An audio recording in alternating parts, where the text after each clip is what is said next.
స్నేహితులారా, ఈ సమయాన్ని బట్టి దేవునికి వందనాలు తెలియజేస్తూ ఉన్నాను. ప్రేమపూర్వకముగా మిమ్మల్ని అందరినీ వాక్య ధ్యానంలోనికి ఆహ్వానిస్తూ ఉన్నాను. యథార్థ హృదయము గలవారిని అనే ఆలోచనను మీతో పంచుకోవడానికి ఇష్టపడుతూ ఉన్నాను కనుక ముగింపు వరకు దేవుని యొక్క వాక్యాన్ని మీరు ఆలకించాలని మీ కుటుంబ సభ్యులతోనూ తోటి విశ్వాసులతోనూ ఈ వీడియో షేర్ చేసుకోవాలని కామెంట్స్ రూపంలో మీ ప్రార్థన అవసరతలను తెలియజేయండి. నమ్మకంగా మీ కొరకు ప్రార్థిస్తాము. ఈ వీడియో మీ ఆధ్యాత్మిక జీవితములకు ఉపయోగకరంగా ఉండినట్లయితే ఈ ఛానల్ను సబ్స్క్రైబ్ చేసుకునవలసినదిగా మనవి చేస్తూ ఉన్నాను. లేఖన భాగము 2వ దినవృత్తాంతములు 16వ అధ్యాయము 9వ వచనము. తన ఎడల యథార్థ హృదయము గల వారిని బలపరచుటకై యెహోవా కన్నులు లోకమంతటా సంచారము చేయుచున్నవి. ఈ మధ్య సమాజంలో నటించేవారు, వేషధారణ ప్రవర్తన కలిగినటువంటి వారు ఎక్కువైనారు. మనసులో కపటము, అసూయ, ద్వేషములు కలిగి ఉండియు పైకి చాలా ప్రేమ కలిగినటువంటి వారుగా నటిస్తూ ఉన్నారు. హృదయంలో మోసము, దుష్టత్వమును నింపుకొని పైకి మంచి వాళ్ళలాగా నటిస్తూ ఉన్నారు. వారి నటన నిజమనుకొని ప్రజలు వారినే గౌరవిస్తూ వారినే నమ్ముతూ ఉన్నారు. ఈ నటనతో కూడిన, వేషధారణతో కూడిన ప్రపంచంలో మంచివారికి, యథార్థవంతులకి స్థలము లేకుండా పోయింది. ఉన్నది ఉన్నట్టుగా సత్యముగా మాట్లాడినప్పుడు ప్రజలందరూ దూరమవుతూ ఉన్నారు. అందరి నుండి అవమానము, శత్రుత్వము వీరికి కలుగుతూ ఉన్నవి. యథార్థవంతులు, మంచివారు ఈ నటనతో కూడిన ప్రపంచంలో ఎన్నో శ్రమలను, బాధలను, అవమానములను అనుభవించుచు ఉన్నారు. అయితే స్నేహితులారా, యథార్థవంతులను, మంచితనము కలిగినటువంటి వారిని దేవుడు దృష్టి ఉంచి ఉన్నాడు. దేవుని కనుదృష్టి లోకమంతటా సంచారము చేయుచు ఉన్నది అని. అది లోకమంతా సంచారము ఎందుకు చేస్తూ ఉన్నది, ఏ కారణంతో చేస్తూ ఉన్నది అని అంటే యథార్థవంతులను గుర్తించడానికి, యథార్థవంతులను బలపరచడానికి. ఎందుకనంటే ఈ యథార్థవంతులు, మంచివారు, దేవుని అందలి భయభక్తులు కలిగిన వారు లోకంలో వేషధారణ, నటన కలిగిన ప్రజల మధ్య దూషింపబడుతూ ఉన్నారు, హింసింపబడుతూ ఉన్నారు, వెలివేయబడుతూ ఉన్నారు.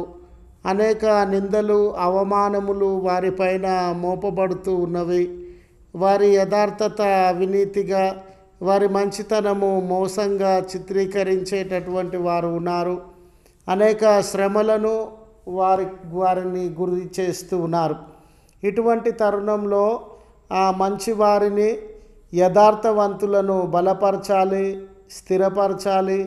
వారి జీవితంలో వారిని ప్రోత్సహించి వారు పొందుతూ ఉన్న కష్టములను, నష్టములను దూరపరిచి వారికి మేలును కలుగజేయాలి, ఆశీర్వాదములను అనుగ్రహించాలి.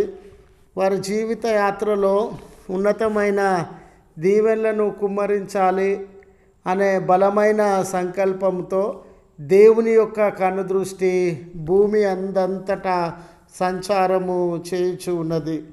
స్నేహితులారా, ఈ దినాన నీ యథార్థతను బట్టి, మంచితనాన్ని బట్టి నిన్ను అందరూ బాధిస్తూ ఉండవచ్చు, అందరూ నిన్ను ద్వేషిస్తూ ఉండవచ్చు.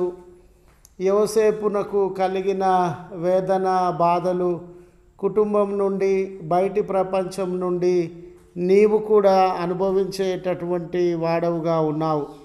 అయితే నీ యథార్థతను, నీ మంచితనానికి వెలకట్టగలిగి ఆ యథార్థతను, మంచితనాన్ని గుర్తించగలిగిన దేవుని యొక్క దృష్టి నీ మీద ఉన్నదని, ఏ యథార్థతను బట్టి, ఏ మంచితనాన్ని బట్టి నీవు దూషింపబడుతూ ఉన్నావో ఆ పరిస్థితుల యందే దేవుడు నిన్ను బలపరచడానికి ఆయన కనుదృష్టి నీ మీద ఉన్నదని, నీ యథార్థతకు మంచితనానికి దేవుడు ప్రతిఫలాన్ని ఆశీర్వాదాన్ని అనుగ్రహిస్తాడని. గనుక నీ జీవితంలో ఎవరు గుర్తించట్లేదని, యథార్థతకు విలువ లేదని, ఎవరు పట్టించుకోవడం లేదని, నీతి మాలిన వారే సౌకర్యవంతంగా బ్రతుకుతూ ఉన్నారని నిరాశ చెందకుండా, నిస్పృహలు చెందకుండా యథార్థత మంచితనాన్ని కలిగి నీ జీవితంలో ముందుకు సాగాలని, నీ యథార్థకు తగిన ప్రతిఫలాన్ని దేవుడే అనుగ్రహిస్తాడని గుర్తు చేస్తూ ఈ మాటలను ముగిస్తూ ఉన్నాను. కృపగల తండ్రి, ప్రేమగల మా దేవ, నీ పరిశుద్ధ నామమునకు వందనాలు చెల్లిస్తూ ఉన్నాం.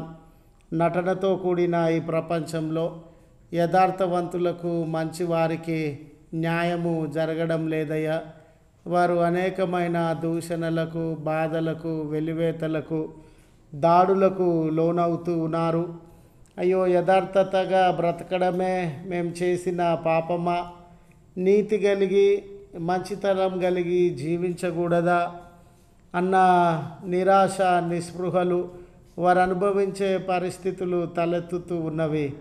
అయ్యా, మీ కనుదృష్టి వారిపైన నిలిపి వారిని బలపరిచే దేవుడవని, యథార్థత మంచితనాన్ని బట్టి ఏ బిడ్డ దూషింపబడుతూ ఉన్నారో, అవమానింపబడుతూ ఉన్నారో దయతో మీ కనుదృష్టిని అనుగ్రహించి మీ కాపుదలను దయచేసి వారిని బలపరచుమని, వారి మేలు దయచేయుమని క్రీస్తు పేరట వేడుకొనుచున్నాము తండ్రి. ఆమెన్.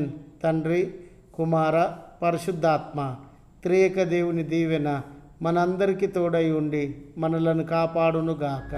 ఆమెన్.